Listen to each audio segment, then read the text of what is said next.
له مش كفاية إن أنا مستحملة واحد ما بيخلفش أصلًا زيك وجاية على نفسي وعايشة معاك؟ إزيكم؟ أنا متجوزة بقى لي 3 سنين ولسه ربنا ما كرمنيش بخلفة.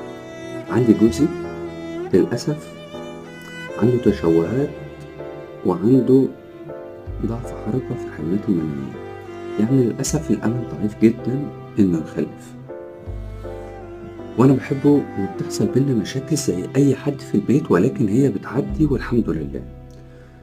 امبارح شديت أنا وهو كده وكنت متعصبة حبتين ورُحت قُلت له: "مش كفاية إن أنا مستحملة واحد ما بيخلّفش أصلًا زيّك وجاية على نَفْسي وعايشة معاك؟"